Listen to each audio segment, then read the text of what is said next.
வணக்கம். இன்னைக்கு மார்ச் 13 நெல்லை எழுச்சி தினம். அது என்ன நெல்லை எழுச்சி தினம் அப்படின்னா, சுதந்திர போராட்ட காலத்திலேயே நாடு முழுக்க சுதந்திர தணல் வீசினதுக்கு தமிழகத்தில் மிகப்பெரிய அளவில் விடுதலை போராட்டம் எங்கே நடைபெற்றதுன்னா, குறிப்பாக நெல்லை சீமையின் ஒருங்கிணைந்து அன்னைக்கு இருந்த நெல்லை சீமையில் தான் மிகப்பெரிய சுதந்திர கனல் வீசியதுன்னு சொல்லலாம். பல விடுதலை போராட்ட தலைவர்களுடைய போராட்ட களமாக எது இருந்ததுன்னா திருநெல்வேலி சீமை தான் இருந்தது. இது பிரிட்டிஷினுடைய ஆட்சி காலத்தில் அவங்க என்ன சொல்றாங்கன்னா நெல்லை கழகம் அப்படிங்கிறான். பிரிட்டிஷ்காரங்க எந்த மக்களினுடைய புரட்சியை விடுதலை புரட்சி எதுவுமே புரட்சின்னு எடுத்துக்கிட்டதே கிடையாது. எல்லாத்தையுமே கழகம் தான் சொல்லுவோம். சிப்பாய் கழகம் தான் நம்ம பாட புத்தகத்திலே படிச்சிருக்கோம். சிப்பாய் புரட்சி அது உண்மையிலே சிப்பாய்களினுடைய புரட்சியை கூட சிப்பாய் கழகம் தான் சொன்னான். அதே போலதான் இந்த நெல்லை கழகம்ங்கிறதும் 1908ஆம் ஆண்டு மார்ச் 13ஆம் தேதி நடந்தது இந்த நெல்லை எழுச்சி அப்படிங்கிறது. என்ன விஷயம், எதனால் இந்த நெல்லை எழுச்சி வந்தது அப்படின்னா, 1907 வங்கத்தில் அரவிந்த் கோஷ் அப்படிங்கிற ஒரு சுதந்திர போராட்ட வீரர், அந்த சுதந்திர போராட்ட வீரர் மேல வந்தே மாதரம் சொன்னதுக்காக ஒரு வழக்கு போடுறாங்க. அந்த வழக்குல பிரிட்டிஷ்காரன் போடுற அந்த வழக்குல சாட்சி, ஆமா இவர் வந்தே மாதரம் போட்டாரு, கோஷம் போட்டாரு, நான் பார்த்தேன் அப்படின்னு சொல்லி சாட்சி சொல்றதுக்காக யாரை கேட்காங்கன்னா பிபின் சந்திர பால் அப்படிங்கிற இன்னொரு சுதந்திர போராட்ட வீரரை நீங்க தான் சாட்சி சொல்லணும் அரவிந்த் கோஷ்க்கு எதிராக அப்படிங்க. அப்ப பிபின் சந்திரபால் சொல்றாரு, நான் அரவிந்த் கோஷ்க்கு எதிராக சாட்சி சொல்ல முடியாது அப்படின்னு சொல்லி சொன்னதுனால பிபின் சந்திரபால் மேல வழக்கு. பிபின் சந்திரபாலுக்கு 6 மாத சிறை தண்டனை விதிச்சு 6 மாதம் அவரு சிறையில இருக்காரு. சிறையில இருந்து மார்ச் மாசம் 9ஆம் தேதி 1908 பிபின் சந்திரபால் சிறையிலிருந்து விடுதலையாகி வெளியில வரார். பிபின் சந்திரபால் விடுதலையாகிறது நாடு முழுக்க சுதந்திர போராட்ட வீரர்கள் பெரிய அளவில் அதை கொண்டாடணும் அப்படின்னு முடிவு பண்ணாங்க. ஏன்னா வந்தே மாதரம் சொல்லி அதுக்காக சிறை சென்றவர் பிபின் சந்திரபால். அவருடைய விடுதலையை பெரிய அளவில் நாம கொண்டாடணும்னு சொல்லி நாடு முழுக்க பிபின் சந்திரபாலினுடைய விடுதலையை கொண்டாடுறாங்க. அதே போல தமிழகத்திலையும் பல இடங்கள்ல கொண்டாடப்படுகிறது. தமிழகத்துல பெரும்பாலான இடங்கள்ல இந்த பிபின் சந்திரபாலினுடைய விடுதலை யாரு அந்த போராட்டத்தை முன்னெடுத்து அந்த கொண்டாட்டத்தை முன்னெடுக்கிறாங்கன்னா வ.உ. சிதம்பரனார் அவர் தான் அந்த முன்னெடுக்கிறார். திருநெல்வேலியில தாமிரபரணி நதிக்கரை, அந்த நதிக்கரையில் இருக்கக்கூடிய தைப்பூச மண்டபம், இன்னைக்கும் கூட அந்த மண்டபம் இருக்குது, மிகப்பெரிய ஒரு மண்டபம். அந்த காலத்துல எல்லாம் சுதந்திர போராட்ட காலத்துல எல்லாம் மேடைகள்லாம் கிடையாது, மேடை இதெல்லாம் கிடையாது. ஒவ்வொரு கட்டடத்து மேலேயோ இல்லை ஒரு திண்டு மேலேயோ ஒரு மண்டபத்து மேலே ஏறி நின்று பேசுவாங்க. அதே போல என்ன பண்றாங்க, இந்த தைப்பூச மண்டபம் அந்த கல் மண்டபத்து மேல ஏறி நின்று வ.உ. சிதம்பரம் பிள்ளை பேசுறாரு. கூட சுப்பிரமணிய சிவா இருக்கிறார். அன்னைக்குள்ள காலகட்டத்தில் என்ன சொல்றாங்கன்னா, கிட்டத்தட்ட அதுல ஒரு 30,000 பேருக்கு மேற்பட்ட பொதுமக்கள் பங்கெடுத்தாங்க அப்படிங்கிறது சொல்றாங்க. இன்னைக்கு தன்னெழுச்சியாக பல போராட்டங்கள் நடக்குதா இல்லையா, அதே போல ஒரு விஷயம் தான் அன்னைக்கு அந்த பிபின் சந்திரபாலினுடைய விடுதலை நிகழ்ச்சியும் நடந்தது. வ.உ. சிதம்பரனார் பேசுறாரு, சுப்பிரமணிய சிவா பேசுறாரு. இது மக்கள் மத்தியில மிகப்பெரிய ஒரு அதிர்வலை ஏற்படுத்துது. குறிப்பாக சொல்லணும்னா திருநெல்வேலி, தூத்துக்குடி, கன்னியாகுமரி இந்த தென் பகுதிகளில் இந்த வ.உ. சிதம்பரனாருடைய பேச்சு மிகப்பெரிய தணலாக அப்படி எதிரொலிக்கு அந்த பிபின் சந்திரபாலினுடைய விடுதலை போராட்டத்தினுடைய அந்த விடுதலை நிகழ்வினுடைய கொண்டாட்டம். இது பிரிட்டிஷ்காரனுக்கு பெரிய கோபம் வருது. என்னடா இது 30,000 பேர் 40,000 பேர் அந்த திரட்டி சேம்பரம்பில் கொண்டாட்டம் நடத்துறாரு. அதுவும் நம்ம கவர்மெண்ட் போட்ட ஒரு கேஸ்ல இருந்து ஒரு ஆள் விடுதலை ஆகி வந்திருக்காரு, அவருக்கு எதிராக அந்த இதை கொண்டாடுறாங்களா, இது அரசாங்கத்துக்கு எதிராக இருக்கு அப்படிங்கிற எண்ணத்தை உருவாக்குறாங்க. அப்ப திருநெல்வேலியினுடைய கலெக்டர் யார் இருக்காருன்னா விஞ்ச் இருக்கிறார். விஞ்ச் என்ன பண்றாரு, வ.உ.சியையும் சுப்பிரமணிய சிவாவையும் உங்க மேல குற்றச்சாட்டுகள் இருக்குது, நீங்க விசாரணைக்கு வாங்க அப்படின்னு சொல்லி கூப்பிடுறாங்க. 9ஆம் தேதி கூட்டம் நடக்குது, மார்ச் 9. 12ஆம் தேதி திருநெல்வேலி கலெக்டர் அலுவலகத்துல விசாரணை, விஞ்ச் கலெக்டர் விசாரிக்கிறாரு. சுப்பிரமணிய சிவாவும் வ.உ.சியும் போறாங்க. போனப்போ வ.உ.சி கேட்கிறாரு, என் மேல என்ன குற்றச்சாட்டு அப்படிங்கிறாரு. நீர் வந்தே மாதரம் சொன்னீருங்கிறாம அப்படின்னா, ஆமா வந்தே மாதரம் எங்க மாநில தாயை வணங்குறோம், எங்க பாரத தாயை வணங்குறோம் அப்படின்னு. இல்ல அதெல்லாம் நீ சொல்லக்கூடாது அப்படின்னு. இந்த நாட்டுல கடைக்கோடியில் இருக்கக்கூடிய சுதந்திர போராட்ட வீரனும் ஒவ்வொரு இந்தியனும் வந்தே மாதரம் சொல்லுவான், வந்தே மாதரம்ங்கிற எங்களுடைய தாரக மந்திரம் அப்படின்னு சொல்லி அவர் முன்னாடியே கலெக்டர் விஞ்ச் முன்னாடியே சுப்பிரமணிய சிவாவும் வ.உ. சிதம்பரம்லையும் வந்தே மாதரம் வந்தே மாதரம்ங்கிறாங்க. விஞ்ச் சொல்ற, ஐயோ என் காலில் ஈயத்தை காட்சி ஊத்துறமா இருக்கு, தயவு செய்து வந்தே மாதரம் சொல்லாத, எனக்கு நிறுத்துங்கிறான். பதறுதான். வந்தே மாதரத்தை கேட்டா அந்த வார்த்தையை கேட்டாலே பிரிட்டிஷ்காரங்களாம் அலறனா அன்னைக்கு. அப்படிப்பட்ட ஒரு மந்திரமாக அந்த வந்தே மாதரம் இருந்து சொல்றாங்க.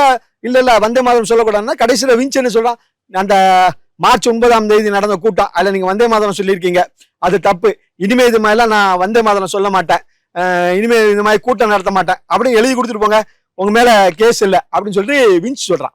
வாவு சிதம்பரம் பிள்ளையும் சுப்பிரமணிய சிவம் சொல்றாங்க, நான் வந்தே மாதரம் சொல்றது என் உரிமை, நீ எத்தனை வழக்குனாலும் போடு, எத்தனை நாள் என்னாலும் என்னை சிறை தள்ளு, நான் அதுக்காக வந்தே மாதரம் சொல்ல மாட்டேன், இனிமே கூட்டம் நடத்த மாட்டேன், சுதந்திர போராட்டத்துல பங்கெடுக்க மாட்டேன்னா எழுதி கொடுக்க முடியாதுன்னு சொல்லிட்டு வஉசியை வந்து விஞ்சிட்ட இருந்து ரொம்ப ஆக்ரோஷமா பேசுறது. உடனே அந்த இடத்துல உடனே விஞ்ச் என்ன பண்றான், சுப்பிரமணிய சிவாவையும் வாவு சிதம்பரம்லையும் கைது பண்ணுங்க அப்படின்னு சொல்லி கைது பண்றாங்க. இது நடக்கிறது மார்ச் 12ஆம் தேதி 1908 மறுநாள் இந்த செய்தி வந்து மார்ச் 13ஆம் தேதி இந்த செய்தி திருநெல்வேலி, தூத்துக்குடி இந்த மாவட்டம் முழுக்க எல்லா மக்கள்கிட்டையும் போகுது.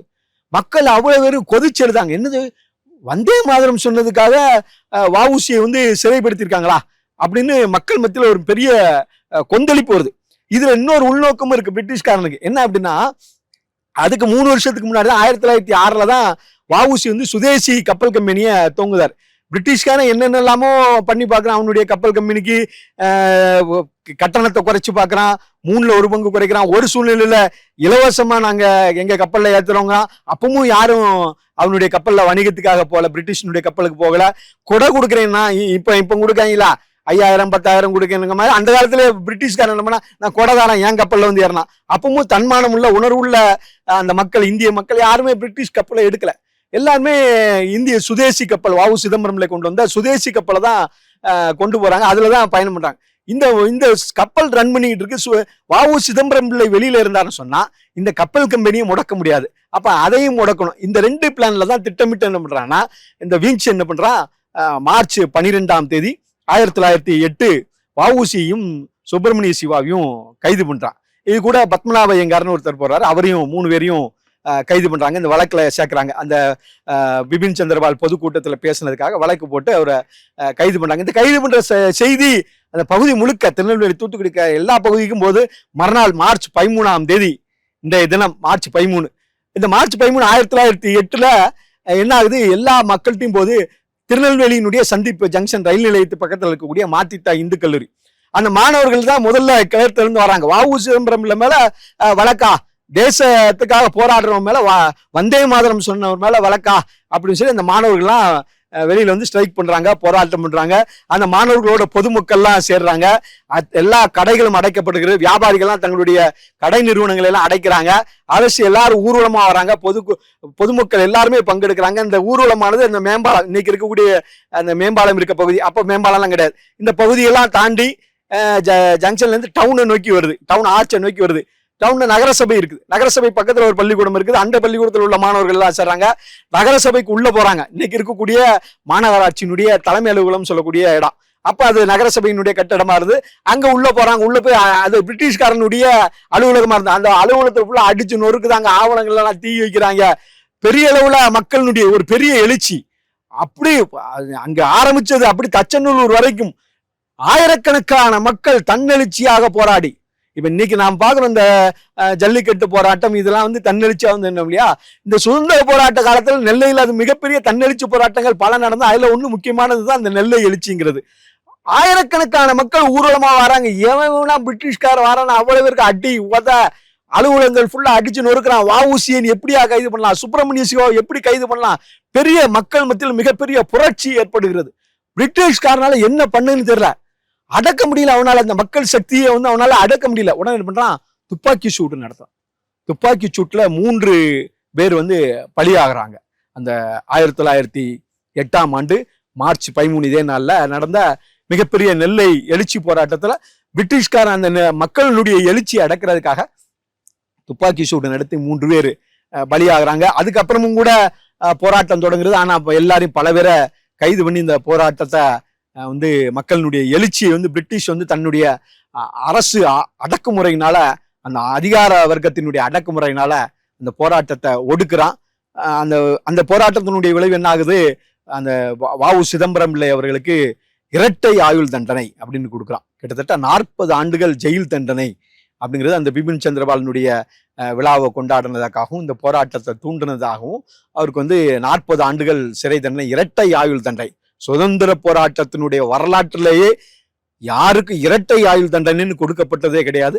ஆனா வ.உ. சிதம்பரம் பிள்ளைக்கு இரட்டை ஆயுள் தண்டனை கொடுக்கப்படுறாங்க. கோவையினுடைய சிறையில் அடைக்கப்படுகிறார், செக்கிழுக்க வைக்கப்படுகிறார், கொடுமைப்படுத்தப்படுகிறார், கடுமையான சித்திரவதைக்குள்ளாக்கப்படுகிறார். அவரோடு சேர்ந்து சுப்பிரமணிய சிவா, அவருக்கு 10 ஆண்டுகள் சிறை தண்டனை. அவருக்கு அந்த தொழுநோயாளிகளினுடைய சிறுநீரெல்லாம் கொடுத்து அவருக்கு தொழுநோய் வர வைக்கிறார். கடுமையான அடக்குமுறைக்கு, கொடுமைக்கு, சித்திரவதைக்கு பண்றான் பிரிட்டிஷ்காரன். இன்னைக்கு பெரிய பிரிட்டிஷ்காரன்லாம் நல்லவன், யோக்கியன், நாங்க தான் அமைதியை கண்டுபிடிச்சோம், ஒரு கணத்துல அடிச்சா மறுகணத்தை காட்டலாம்னு சொன்னா எவ்வளவு பெரிய கொடுமைக்காரன், சித்திரவதை பண்ணக்கூடியவன், மனசாட்சி இரக்கம் இல்லாத கொடுங்கோளர்கள் இந்த பிரிட்டிஷ்காரங்களுக்கு வ.உ.சிக்கு கொடுத்த தண்டனைகள்லாம் மிகப்பெரிய உதாரணம். அப்படி ஒரு கொடுமை நடக்குது. இந்த சம்பவத்தப்ப யாரு வந்து உதவி கலெக்டரா இருக்கா அப்படின்னாக்கா, விஞ்ச் வந்து அப்ப கலெக்டரா இருக்கா.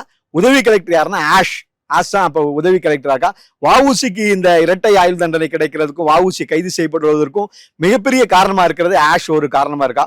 உடனேதான் வாஞ்சிநாதனுக்கு வந்து ஆஷ் மேல மிகப்பெரிய ஒரு கோபம் வருகிறது. ஆஷை வந்து வாஞ்சிநாதன் வந்து மணியாச்சி ரயில் நிலையத்துல சுட்டு கொண்டதுக்கு மிகப்பெரிய காரணம் வ.உ.சிக்கு எதிராக, வ.உ.சிக்கு இரட்டை ஆயுள் தண்டனை கொடுப்பதற்கு ஆஷ் வந்து மிகப்பெரிய அந்த கலெக்டர் ஆஷ்ங்கிறவன் வந்து இத காரணமா இருந்தாங்கிறதுனாலதான் ஆஷை வந்து மணியாச்சி ரயில் நிலையத்துல வாஞ்சிநாதன் சுட்டு கொண்டாப்ல. இப்படி மிகப்பெரிய ஒரு எழுச்சி, இந்த நெல்லையில ஏற்பட்ட மிகப்பெரிய எழுச்சி, புரட்சி என்ன ஆனிச்சு, நாடு முழுக்க பேசப்பட்டது. நாடு முழுக்க பிரிட்டிஷ்கார அரண்டு போன ஆயிரக்கணக்கான மக்கள், அது ஒரு சின்ன ஒரு ஜில்லால ஒரு மாவட்டத்தில் இருக்கக்கூடிய ஆயிரக்கணக்கான மக்கள் பிரிட்டிஷ் ஆபீஸ்குள்ள நுழைஞ்சு அடிக்கிறான், பிரிட்டிஷ்காரன் ஃபுல்லா அடிக்கிறான், பிரிட்டிஷ் போலீஸ்காரன் அடிக்கிறான், அலுவலகத்துக்கு தீ வைக்கிறான், ஆவணங்கள் எல்லாம் தீ வைக்கிறான், போஸ்ட் ஆபீஸ கொளுத்துறான். என்னடா இவ்வளவு பெரிய எழுச்சி வந்தது, இதுக்கு மேல இது நடந்துன்னு சொன்னா, இதனுடைய தொடர்ச்சி எல்லா பக்கத்துல வந்து சொன்னா நம்மளால இங்க ஆட்சி பண்ண முடியாதுங்க கூடிய பயம் அந்த பிரிட்டிஷ்காரனுக்கு ஏற்பட்டது. அதை ஏற்படுத்தியது நெல்லை எழுச்சி தினம். பிரிட்டிஷ் பாராளுமன்றத்துல பேசுறாங்க.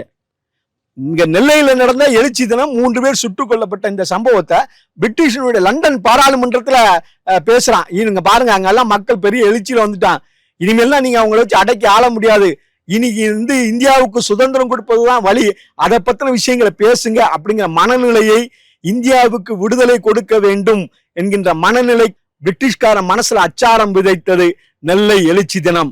1908ஆம் ஆண்டு இதே மார்ச் 13ஆம் தேதி நெல்லையில உள்ள இருக்கக்கூடிய அத்தனை மக்களும் ஒன்று சேர்ந்து மிகப்பெரிய ஒரு புரட்சியை ஏற்படுத்தினார்கள்.